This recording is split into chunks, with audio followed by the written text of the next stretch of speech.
শ্রীমদ্ভগবদ্গীতা দ্বিতীয় অধ্যায় সাংখ্যযোগ। শ্লোক সংখ্যা 1। সঞ্জয় বলল অর্জুনকে, এই রকম করুণায় অভিভূত সজল কাতর বিষণ্ণ দেখে কৃষ্ণ বলল, কৃষ্ণ বলছেন, অর্জুন, এই সংকটের সময় অনার্যদের মতো এই রকম অত্যাধিকারী স্বর্গলাভের অযোগ্য এই মোহ কথা থেকে হলো। তুমি কাপুরুষতার পথ নিও না, কাপুরুষতা তোমার উপযুক্ত নয়। মনের এই তুচ্ছ দুর্বলতা ত্যাগ করে যুদ্ধের জন্য প্রস্তুত হও। এটা শ্লোক সংখ্যা 2-3টা। শ্লোক সংখ্যা 4 থেকে 8। অর্জুন বলছেন, কৃষ্ণ, তুমিই বলো, যুদ্ধে আমি কেমন করে পূজনীয় ভীষ্ম দ্রোণের দিকে বাণ ছুড়ব? আমার মতে গুরুজনদের বধ না করে ভিক্ষান্ন খাওয়াও শ্রেয়, কিন্তু গুরুজনদের বধ করলে তাদের রক্তমাখা অর্থ, কাম্য বস্তু সকলই ভোগ করতে হবে। এই জন্য যুদ্ধে আমাদের যদি জয় হয় কিংবা ধৃতরাষ্ট্রর পুত্ররা আমাদের পরাজিত করে, এর মধ্যে কোনটা যে আমার পক্ষে শ্রেয় তা নিশ্চিতভাবে বুঝে উঠতে পারছি না। কারণ যে ধৃতরাষ্ট্র পুত্রদের বধ করে বাঁচতে চায় তারাই সবাই সমান উপস্থিত। এই মহাচ্ছন্ন হওয়ায় আমার নিজের ক্ষত্রিয় ধর্ম সম্বন্ধে মন সংশয়াপন্ন হয়েছে। তোমাকে তাই বলছি, আমি তোমার শিষ্যের মতো, তোমার শরণাগত, কোনটা আমার পক্ষে শ্রেয় হবে তুমি নিশ্চিতভাবে বলো। পৃথিবীতে শুক্রশূন্য, শত্রুশূন্য সমৃদ্ধ রাজ্য, এমনকি স্বর্গরাজ্যের আধিপত্য পেলেও আমার ইন্দ্রিয় অবশকারী এই শোক থেকে মুক্ত হবার মতো কিছুই ভেবে উঠতে পারছি না। ধৃতরাষ্ট্রকে সঞ্জয় বলল। কৃষ্ণকে এই সব কথা বলে অর্জুন আমি এ যুদ্ধ করব না বলে চুপ করে পথে বসে রইল। শ্লোক সংখ্যা 9-10। দুই পক্ষের সেনাদলের মাঝখানে তখন কৃষ্ণ যেন ঠাট্টা ছলে বিষণ্ণ অর্জুনকে বলল, কৃষ্ণ বলল, শ্লোক সংখ্যা 11, অর্জুন, যাদের জন্য শোক করা উচিত নয় তুমি তাদের জন্য শোক করছো, আবার বিজ্ঞদের মতো জ্ঞানের কথাও বলছো। জানো, প্রকৃত জ্ঞানীরা মৃত বা জীবিত কারোর জন্য কোনো অনুশোচনা করে না। শ্লোক সংখ্যা 12, আমি পূর্বে কখনো ছিলাম না তা নয়, তুমি কিংবা এই রাজারা যে আগে ছিল না তাও নয়, আবার আমরা কেহই মরবার পরে থাকবো না সেটাও ঠিক নয়। আচার্য কম্পিউটার সেন্টার, বিশ্বাসের প্রতীক। এখানে নামমাত্র খরচে সহজ পদ্ধতিতে ঘরোয়া পরিবেশে স্কুল কোর্স সব বোর্ডের 11-12 computer science, DTP, advance tally, GST, programming language, spoken English শেখানো হয়। কর্মসংস্থানের সুযোগ আছে। Government registration number L746885। যোগাযোগ 9007947384। মৃণাল স্যার। শ্লোক সংখ্যা 13, আমাদের এই শরীরের যেমন কৌমার, যৌবন ও জরা আছে, কিন্তু দেহস্থিত আত্মার কোনো পরিবর্তন হয় না। দেহের মৃত্যুর পরে অন্য দেহ ধারণ করে। পণ্ডিতরা এই জন্য মৃত বা জীবিত কারোর জন্য শোক করে না। শ্লোক সংখ্যা 13, আমাদের এই শরীরের যেমন কৌমার, জীবন ও জরা আছে, কিন্তু দেহস্থিত আত্মার কোনো পরিবর্তন হয় না এবং দেহের মৃত্যুর পরে অন্য দেহ ধারণ করে। পণ্ডিতেরা এই জন্য মৃত বা জীবিত কারোর জন্য শোক করে না। শ্লোক সংখ্যা 14, আমাদের ইন্দ্রিয়ের চক্ষু, কর্ণ, নাসিকা, জিহ্বা, ত্বক এইসবের সাথে ইন্দ্রিয় বিষয়গুলির রূপ, রস, শব্দ, গন্ধ, স্পর্শ সংযোগের ফলেই আমাদের শীত, গরম, সুখ, দুঃখ এসব অনুভূত হয়। কিন্তু এই সবই বিনাশশীল, ক্ষণিক আসে আবার চলে যায়। কাজেই এই সব সুখ দুঃখের ক্ষণিক অনুভূতি সহ্য করো, বিচলিত হয়েও না। শ্লোক সংখ্যা 15, প্রকৃত জ্ঞানী পুরুষেরা সুখ দুঃখ সমদর্শী, ব্যতীত হয় না বা খুশিও হয় না। এজন্য তারা অমৃতত্ব বা মোক্ষ লাভের যোগ্য হয়। আমরাই নারী, আমরাই পারি। আপনার এলাকায় যদি ভালো খবর থাকে, আপনার এলাকায় যদি কেউ সমাজ সচেতনতামূলক কাজ করেন, আপনার এলাকায় যদি কেউ সঠিক সমাজ গড়ে তুলতে চান, আপনার এলাকায় যদি নতুন নতুন প্রতিভা থেকে থাকে, তাহলে এসটিভি বাংলা এই খবর তুলে ধরবে আপনাদেরই সামনে। তাই খারাপ খবর, মন্দ খবর, বাজে খবর, মিথ্যা খবর বর্জন করুন আর তুলে ধরুন সঠিক খবর, ভালো খবর।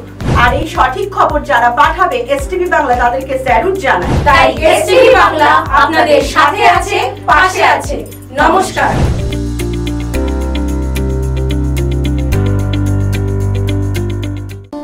শ্লোক সংখ্যা 16। অসৎ বস্তু বা চিরন্তন নয়, তার চিরস্থিতি নাই ক্ষণিক। আর যা সৎ চিরন্তন, তার কখনো বিনাশ নাই। জ্ঞানীরা এই সৎ ও অসৎ উভয়ের প্রকৃত তত্ত্বই জানে। শ্লোক সংখ্যা 17। যিনি সমস্ত জগৎ পরিব্যাপ্ত করে আছেন, কেবল তাকেই তুমি সৎ বা অবিনাশী বলে জেনো। এই অবিনাশীকে কেহই বিনাশ করতে পারে না। শ্লোক সংখ্যা 18। অর্জুন, আমাদের অবিনাশী আত্মার এই দেহ নশ্বর। এই নশ্বর দেহের জন্য শোক না করে যুদ্ধ করো। শ্লোক সংখ্যা 19। যে আমাদের দেহের আত্মাকে হত্যাকারী বলে মনে করে বা যে আত্মাকে নিহত বলে মনে করে, এরা দুজনই আত্মার স্বরূপ উপলব্ধি করতে পারে না। এই আত্মা কখনো কাহাকেও হত্যা করে না আর কখনো নিজে হত হয় না। শ্লোক সংখ্যা 20। এই আত্মা কখনো জন্মায় না, কখনো মরে না, অথবা একবার জন্মে তারপর থাকে না, তাও নয়। এই আত্মার জন্ম নাই, সর্বদা বর্তমান, সর্বদাই একরকম, কোনো ক্ষয় বা বৃদ্ধি নাই। দেহ নষ্ট হলে আত্মাও বিনষ্ট হয় না। কাজেই শ্লোক সংখ্যা 21। কাজেই যে ব্যক্তি আত্মাকে এইভাবে জানে, সে কেমন করে আত্মাকে দিয়ে বধ করাবে বা কেমন করে আত্মাকে বধ করবে? বেকারত্ব, হতাশা, চিন্তার দিন শেষ। এখন এপিসি কলেজ অফ ফার্মেসি আপনাদেরই শহর সিঙ্গুরে। আপনি যদি সায়েন্স ব্যাকগ্রাউন্ড হয়ে থাকেন, এইচএস পাশ করার পর একজন সফল ফার্মাসিস্ট হতে চাইলে আজই যোগাযোগ করুন এই এপিসি কলেজ অফ ফার্মেসির সাথে। কোর্সের শেষে কর্মসংস্থানেরও কিন্তু সুযোগ রয়েছে। তাই আর দেরি কিসের, আজই যোগাযোগ করুন এপিসি কলেজ অফ ফার্মেসির সাথে। যোগাযোগের নাম্বার 8772444382 9830296499। শ্লোক সংখ্যা 22। অর্জুন, মানুষ যেমন পরবার কাপড় ছিঁড়ে গেলে তাকে ফেলে দিয়ে নতুন কাপড় পরে, সেই রকম এই শরীর জীর্ণ হয়ে গেলে আত্মাও তাকে ত্যাগ করে নতুন শরীর নেয়। শ্লোক সংখ্যা 23, 24, 25। এই আত্মাকে অস্ত্র দিয়ে কাটা যায় না, আগুনে পোড়ানো যায় না, জল দিয়ে ভিজানো যায় না, বাতাসও শুকনো করতে পারে না, সব সময় এই রকমই।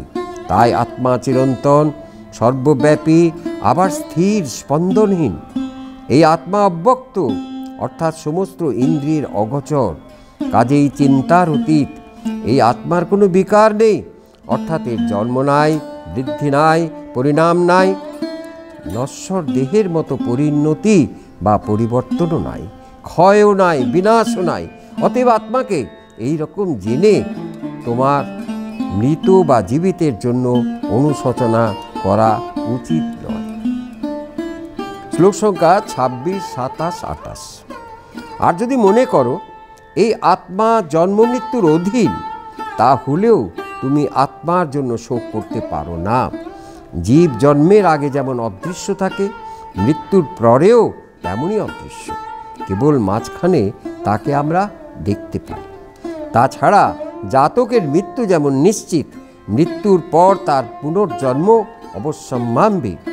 এই অপরিহার্য বিষয় জন্য তোমার শোক করা অনুচিত।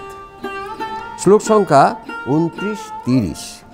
যে ব্যক্তি আত্মাকে জেনেছে, সে একে আশ্চর্য কিছুর মতোই জানে আর জেনে অবাক হয়ে যায়। আত্মা সম্বন্ধে বক্তারাও আশ্চর্যজনক কিছুর মত বলে বর্ণনা করে। শ্লোক সংখ্যা 23, 29, 30। আত্মার সম্বন্ধে এই অদ্ভুত বর্ণনা শুনে শ্রোতারাও কিছু উপলব্ধি করতে পারে না। আবার বলছি, এই আত্মা অবদ্ধ, কাজেই জীবদের জন্য তোমার সুখ হতে পারে না। শ্লোক সংখ্যা 31 থেকে 36। অর্জুন স্বর্গলাভের উপায়স্বরূপ এই রকম যুদ্ধ কেবল ভাগ্যবান ক্ষত্রিয়রাই করার সুযোগ পায়। অর্জুনকে কৃষ্ণ বলছেন, এরকম ধর্মযুদ্ধের থেকে উৎকৃষ্ট ক্ষত্রিয়দের আর কি হতে পারে? তোমারও ক্ষাত্র ধর্মের প্রতি লক্ষ্য রেখে ভয় পাওয়া উচিত নয়। তুমি যদি এই ধর্মযুদ্ধ না করো তবে তোমার নিজের ক্ষত্রিয় ধর্ম থেকে বিচ্যুতি হবে, তোমার সমস্ত কীর্তি নষ্ট হয়ে যাবে, চিরকাল লোকে তোমার অখ্যাতি করবে। যে মহারথীদের কাছে তুমি সম্মানিত ছিলে তারাও তোমাকে ভয়ে যুদ্ধ করছো না ভেবে হীন মনে করবে। শত্রুরা তোমার সামর্থ্য ও ক্ষমতাকে নিন্দা করে কুৎসিত কথা বলবে। সম্মানিত লোকেরা অখ্যাতি অত্যন্ত দুঃখজনক, সম্মানিত লোকের পক্ষে অখ্যাতি অত্যন্ত দুঃখজনক, মৃত্যুর থেকেও অধিক। শ্লোক সংখ্যা 37। অর্জুন, যুদ্ধে তুমি যদি নিহত হও ক্ষাত্র ধর্ম অনুসারে স্বর্গ লাভ করবে, আর যদি জয়লাভ করো তবে এই পৃথিবীর রাজ্য ভোগ করবে। শ্লোক সংখ্যা 38। সুখ দুঃখ লাভ ক্ষতি জয় পরাজয়কে সমান রেখে কৃত সংকল্প হয়ে যুদ্ধ করো, এতে কোনো পাপ হবে না। শ্লোক সংখ্যা 39-40। তোমাকে এতক্ষণ আত্মতত্ত্ব সম্বন্ধে বলা হলো, কিন্তু যে জ্ঞান লাভ করলে তুমি কর্মফলের মোহবন্ধন থেকে মুক্তি পেতে পারো। এবার সেই কর্মযোগ সম্বন্ধে বলছি। এই নিষ্কাম কর্মযোগে কাজ আরম্ভ করলে একেবারে নিষ্ফল হয়ে যায় না। কিছু ত্রুটি থাকলেও এতে কোনো পাপ হয় না। আর এই কর্মযোগের অভ্যাস অল্প করে করলেও জগতে যেসব মহাভয় আছে, যেমন বিত্তনাশ, প্রাণনাশ, পাপ, ইহকাল পরকাল, সাংসারিক দুঃখ ইত্যাদি, এইসব থেকে মুক্তি পাওয়া যায়। কনভেন্ট স্কুলে পড়াশোনার স্বপ্ন? এই প্রথম ব্যারাকপুরে number 1 Sacred Heart Day High School, যারা কিনা মেয়েদের জন্য বিনা পারিশ্রমিকে অ্যাডমিশনের সুযোগ করে দিচ্ছে। এছাড়াও স্কুলে কিন্তু আপনারা বিবিধ সুযোগ সুবিধা পাচ্ছেন। ন্যূনতম খরচে স্বপ্ন পূরণ। আজই যোগাযোগ করুন 9831223333, আরেকটি নাম্বার 03325922545 এই নম্বরে। শ্লোক সংখ্যা 41। এই নিষ্কাম কর্মযোগে কাজের স্বরূপকে বুদ্ধি দিয়ে বিশেষভাবে বিচার করে কর্তব্যরূপে নিশ্চিত করে তবেই বুদ্ধি একনিষ্ঠ ও স্থির হয়। যে বুদ্ধি সঠিকভাবে এই বিচার করতে পারে না, সেই বুদ্ধি কখনোই একনিষ্ঠ বা স্থির হয় না। শ্লোক সংখ্যা 42, 43, 44।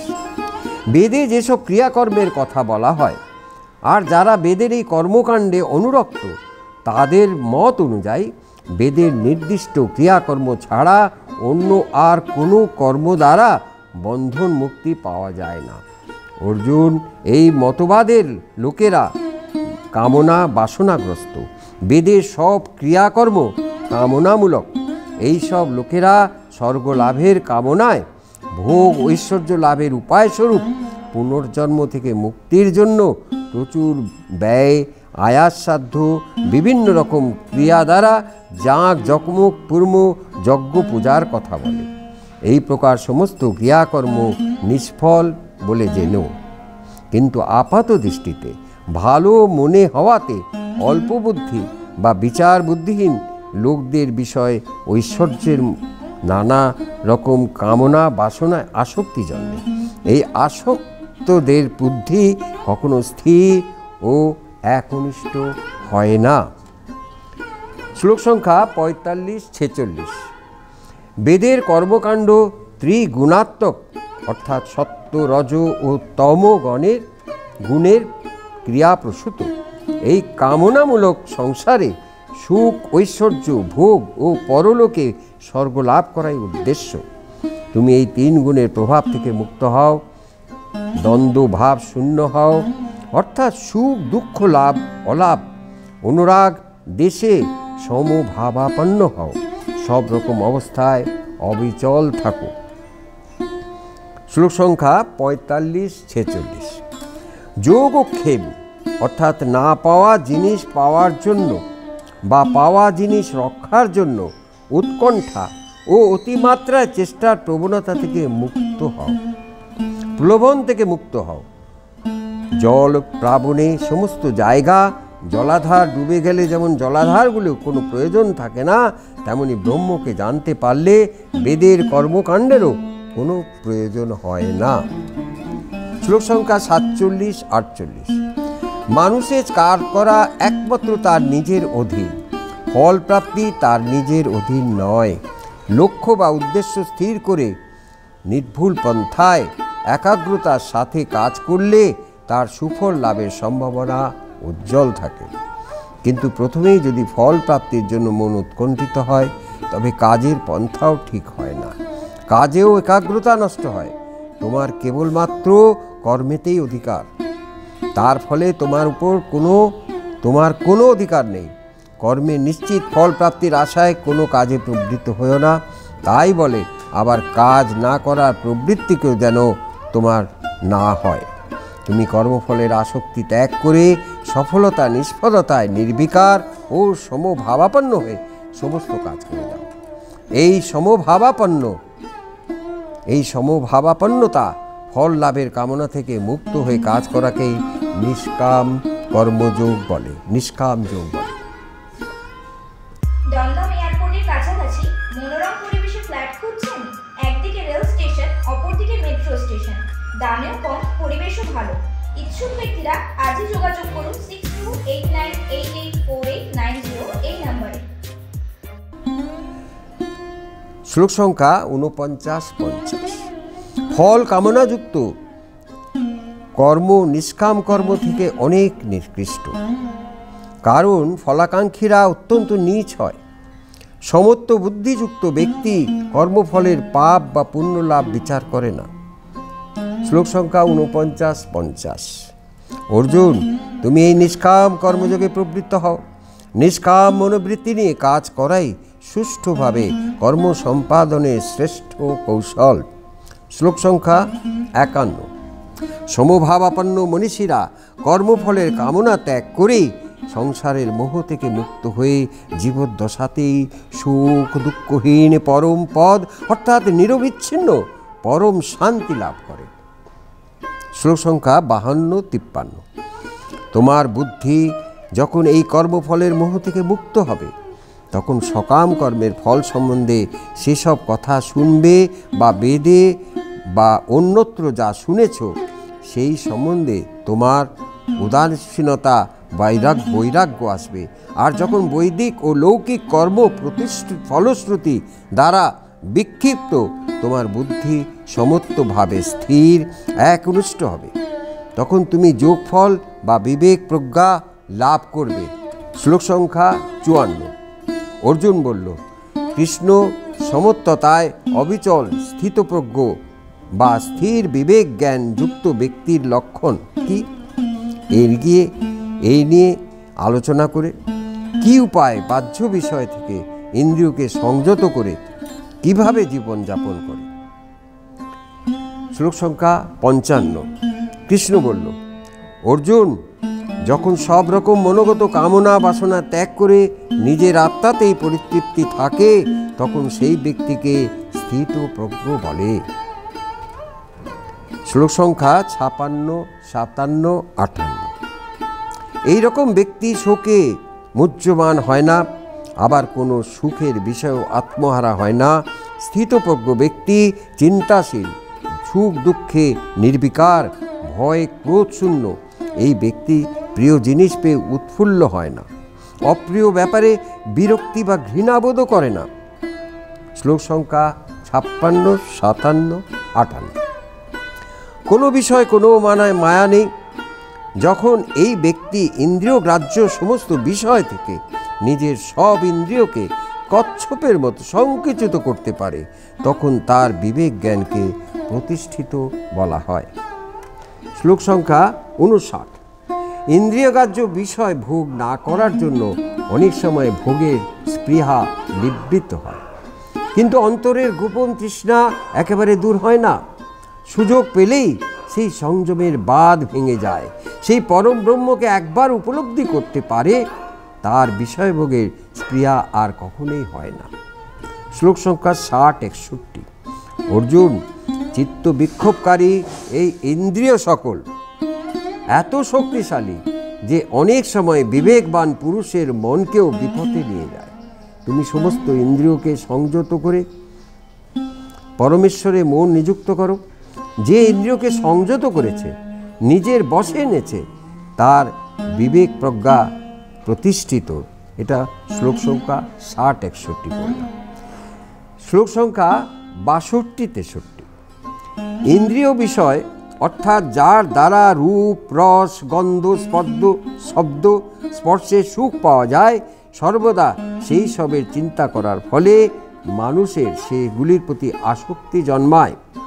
এই আসক্তি থেকে সেই সমস্ত পাওয়ার কামনা বাসনা হয়।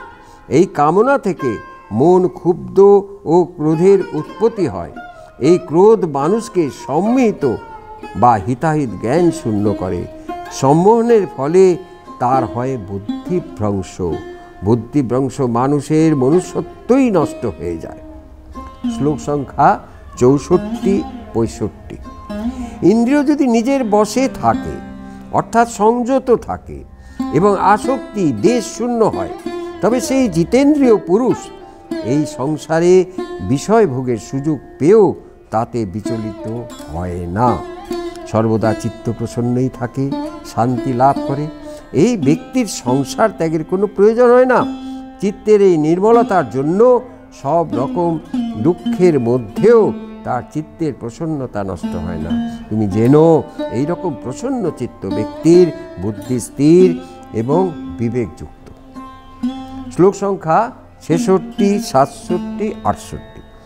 অস্থির চিত্তযুক্ত ব্যক্তির সঠিকভাবে কোনো বিচার করার বুদ্ধি থাকে না।